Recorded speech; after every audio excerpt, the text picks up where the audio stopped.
Trump has resumed arms supplies. Reports are already coming in that both Shells and HIMARS rockets have begun arriving. In general, everything is going back to the way it was under Biden. This means the war will be long, the fighting continues, and we will continue analyzing the situation at the front. Let's move to the map. Before we begin the frontline overview, please subscribe to the channel. It really helps us promote the video on YouTube. Thank you to everyone who has already subscribed. So friends, today we'll start reviewing the frontline situation, not from north to south, as we usually do, but the other way around, from south to north. The reason is that the Zaporizhzhia direction is slowly coming back to life. Just for perspective, in the first 9 days of July, we took control of as much territory in the Zaporizhzhia region as we did in the entire month of June. Importantly, we managed to cross to the right bank, something we hadn't been able to do here for 3 years. Since the Russian army arrived here in 2022, it had been essentially stuck in place. But now a huge breakthrough has taken place, not huge in depth, but huge in terms of its significance. That part of Kamyanske, which lies on the right bank, is still being stormed by Russian forces. I saw some reports claiming the village had already come fully under Russian control. That's not accurate.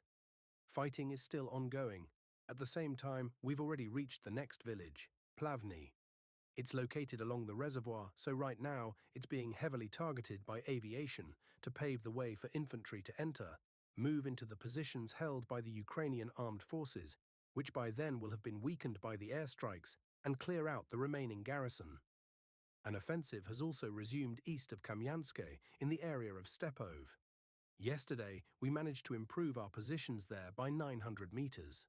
That may not sound like much, especially compared to the kind of figures we sometimes see from the Donetsk region. There, for instance, I recently showed you how we advanced 9 kilometers, but Donetsk and Zaporizhzhia are entirely different sectors. In Zaporizhzhia, Russian forces captured 7 square kilometers in June. In Donetsk, over 400. That's the kind of difference we're talking about. Now let's move on to the south of Donetsk Oblast, where the Vostok group is operating. They've taken another village and are already storming a new one. Although, I should say a few words about the Ukrainian attempts to counterattack. They are trying. But after that, we'll move on to our own advances in the southern Donetsk direction. The Ukrainian forces haven't made any significant gains in the past 24 hours. Only in one area did they manage to slightly breach our defenses and push us back a little. This happened in the Konstantinivka sector, specifically in one of the last remaining strongholds of the Ukrainian armed forces in that area, the village of Yablonivka. You might remember, in a previous episode I explained that Ukraine had 2 major strongholds left that were preventing the Russian army from breaking through to Konstantinivka from the south. These are Yablonivka and Oleksandro Kalinove.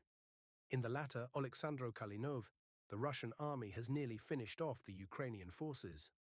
As you can see on the map, most of the village is under Russian control, and only the northern part remains under Ukrainian control. But with Yablonivka, things are much more difficult, and for a good reason. First, the village is significantly larger, and it stretches along the river.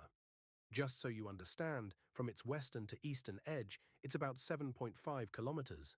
The Russian army managed to enter the western edge and advance 2.5 kilometers into the village, meaning almost 1/3 of it had come under Russian control. I say had because it's no longer the case. Over the past 24 hours, the Ukrainian armed forces managed to push us back here. You can see this black line. It marks the line of contact as of yesterday. Now it runs here, about 400 meters back. The total area that came under Ukrainian control is around 0.2 square kilometers. A small patch, of course, but still unpleasant. First, this is a residential area, and even 100 meters can be incredibly difficult to take, especially in a fortified place like Yablonivka, which serves as a defensive stronghold. Second, of course, we always want to move forward and never retreat, right? But this is the front. Things like this happen. It's not always possible to repel every Ukrainian attack. Overall, if we talk about the Konstantinivka direction, it's clearly bogged down. If you remember May, when we were advancing rapidly here, 2, 3, even 4 kilometers a day, now everything is much slower. and we even have to fend off Ukrainian assaults from time to time. Fortunately, there are still areas where progress continues. One of those is the southern Donetsk direction, the area of responsibility of the Vostok Group. Here, we see progress every day. A few days ago, the village of Podobne came under our control. The guys didn't stop there, they pushed further. They entered the village of Tolstoy and, over the past 24 hours, completely drove out the Ukrainian forces from there. And if you've been following the reports regularly, then you know, when the guys from the Vostok Group announce that a village has been taken, it's not just words, not just reports sent up the chain. Sometimes in other areas, no need to point fingers, it's just talk. But with Vostok, it's always backed up by visual confirmation. This time was no exception. The guys immediately released footage with flags from different parts of the village, plus drone video flying over the area. So there's no doubt the village is under full and uncontested Russian control. Even American cartographers, who usually try to side with the Ukrainian forces, were forced to mark the area red, as it should be, because there is simply no doubt. The advance through residential areas amounted to an impressive 1.7 kilometers, with the total area secured being 1.5 square kilometers. And as I said, the guys didn't stop there. They're continuing the assault, moving southward toward the village of Mian. This hasn't yet been fully reflected on the map, but I've already received several reports confirming that Russian troops have entered the village.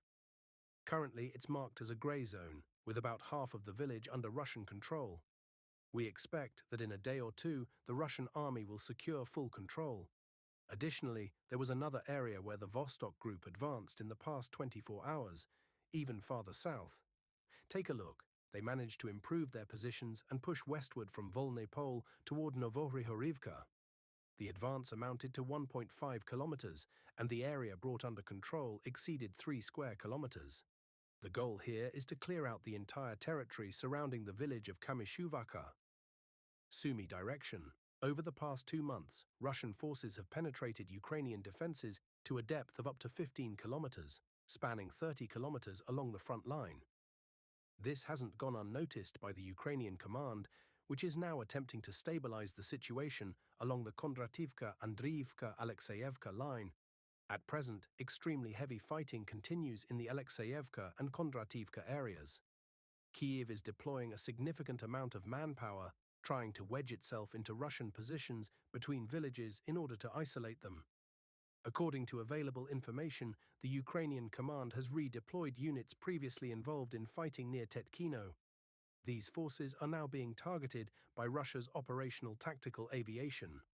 In eastern Yunakivka, clashes are ongoing near the highway at the center of the village. Securing this line would allow Russian forces to take control of the surrounding high ground, which would expose Ukrainian positions in Sumy to Russian tube artillery fire. This would also open the road toward Pisarivka, which contains a key logistical crossing for Kyiv. Losing control of it would lead to a serious crisis in Ukraine's defense north of Sumy. A new tactic of strikes demonstrates Russia's priority of guaranteed target elimination at any cost. If it takes 10 to 15 drones to destroy a critical infrastructure hub, industrial facility, or military warehouse, such a cost is considered justified. This shows Russia's readiness to use kamikaze drones on a large scale to achieve its military goals. This also indirectly points to a significant level of domestic drone production, which allows for sustained high-volume strikes. For Ukraine, this means constant pressure and unavoidable losses among defended sites. The use of drone swarms allows Russia to wipe out dozens of major targets per day, including depots, command centers, and mobilization reception points. Dmitry Peskov stated that the Kremlin remains calm in response to Trump's tough rhetoric. We will continue trying to repair the seriously damaged relations between Russia and the United States. According to Peskov, the US has never actually stopped supplying weapons to Kyiv. He also reminded that Russia is now waiting for proposals from Kyiv regarding a third round of negotiations. And with each passing day, Ukraine will have to accept more and more of the new realities. According to CNN sources, Trump only asked Haxton to assess US weapons stockpiles, not to halt arms deliveries to Ukraine. Trump said Ukraine is asking the US for a Patriot missile battery, but it's expensive and rare, so he will review the request. If the US sends just 10 Patriot interceptors to Ukraine, it would be a ridiculous joke, a Ukrainian Air Force officer told the I dag, der skal ud og køre i den her Folkevogn ID3. Volkswagen ID3 er en familiebil i mellemklassen. Den blev Times. According to him, that quantity wouldn't be enough for even a single battle. Earlier, it was reported that Trump had promised Zelensky to immediately send 10 missiles. As of December 2024, Ukraine had received a total of 847 such missiles from the US. Moscow is clearly preparing for a prolonged war and is not abandoning its goals despite setbacks in US-Russia relations, Wall Street Journal notes. According to sources, Putin knows that Trump tends to shift his positions. Today he may praise Ukraine's resolve and promise more aid, but tomorrow he could return to supporting Putin's stance. Since Russia hasn't changed its position since the start of the war, there's no reason for it to change it now, the article suggests. Today, a conference on Ukraine's reconstruction begins in Rome. Over 3,500 delegates are attending, including 100 official delegations, 40 international organizations, and 2,000 companies, about 500 of which are Italian. Ukraine plans to sign a number of agreements, but investment projects remain uncertain. The largest potential investor, BlackRock, has refused to participate, writes Oleg Tsaryov. As I mentioned before, heads of state and governments will attend. Trump's representative Keith Kellogg has arrived, and Zelensky is meeting with him in Rome. Earlier, he met with the Pope, who once again expressed his readiness to host peace negotiations between Russia and Ukraine at the Vatican. German Chancellor Merz informed Parliament that diplomatic efforts to end the war in Ukraine have been exhausted. France's defense minister, Sébastien Lecornu, declared that Russia's demands to demilitarize Ukraine cross a red line for the EU.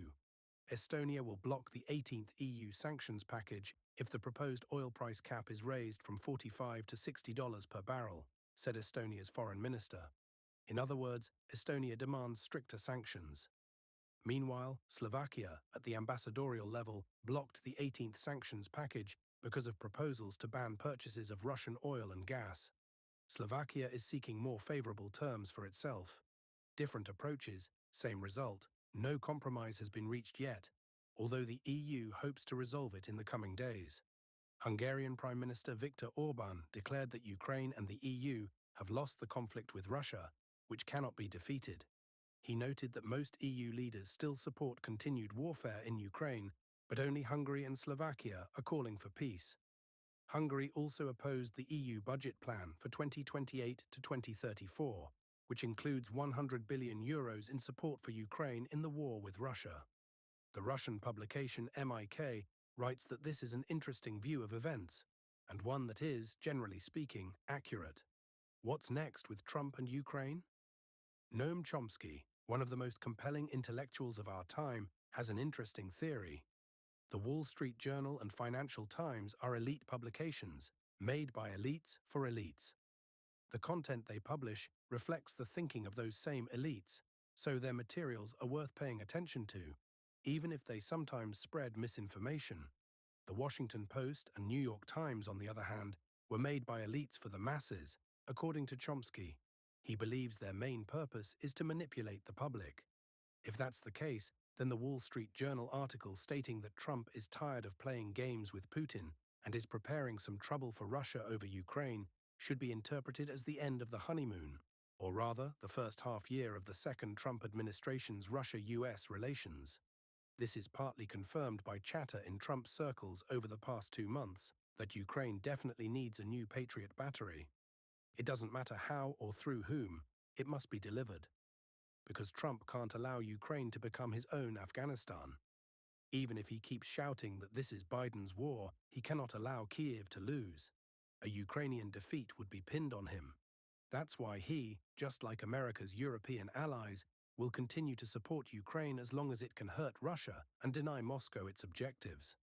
If NATO membership for Ukraine is not guaranteed, and the current administration's stance is that it's not needed right now, then its defense capabilities must be supported by other means.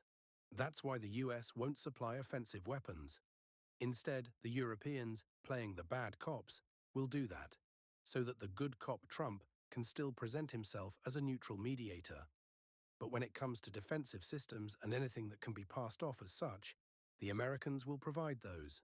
New sanctions will also likely be adopted soon, pushed by hawkish neocon congressmen. The administration will again hide behind others. But Trump and his team will say, "We warned Putin not to play games with the negotiation process."